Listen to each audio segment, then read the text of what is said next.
faire la revue à mi-parcours des activités de capacitation technique et managériale réalisées par les structures d'appui à l'entrepreneuriat SAE de mai à septembre, c'est l'objectif poursuivi par une délégation du programme ACMA 2 qui s'est rendue du 24 au 27 septembre 2019 dans les localités de Zanyanado, Ifang et Dassazoumé.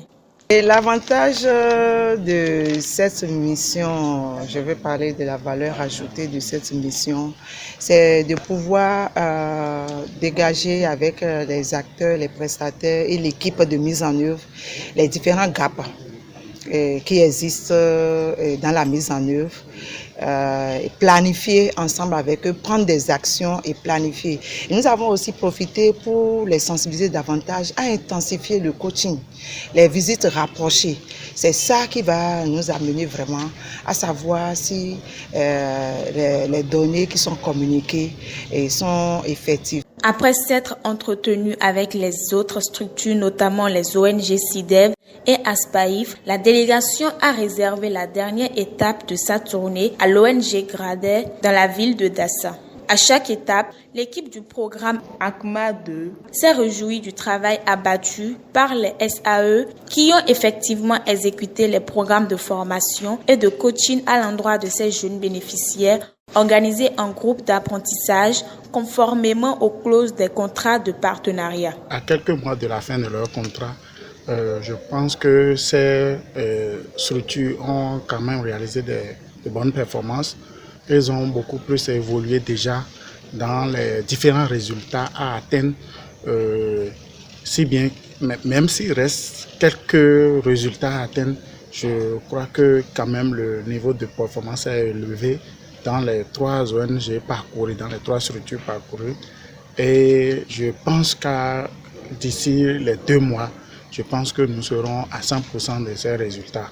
Le travail qui est fait par ces SAE, toutes les équipes sans distinction, un travail formidable se fait au niveau des jeunes dans nos zones d'intervention.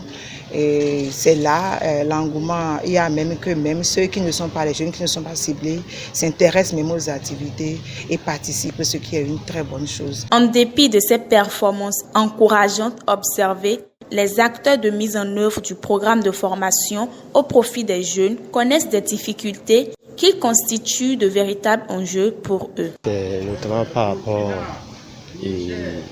à leur enrichissement en tant qu'entrepreneur, au statut de l'entrepreneur. Et nous avons organisé avec eux les ventes groupées et aussi l'autre défi qui est aussi très important pour nous, c'est d'assurer la sortie.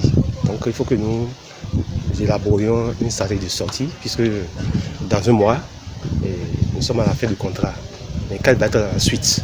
Que après notre intervention, que les résultats ne soient pas effacés, que les jeunes puissent continuer pour que dans quelques années, on puisse les voir continuer l'activité. Conscients de ces enjeux, tous les acteurs impliqués dans ces activités entendent jouer leur partition pour relever efficacement ces défis avant la fin du partenariat qui lie les SAE au programme ACMA 2. De bon augure pour l'atteinte de l'objectif qui est d'impacter 2300 jeunes entrepreneurs agricoles.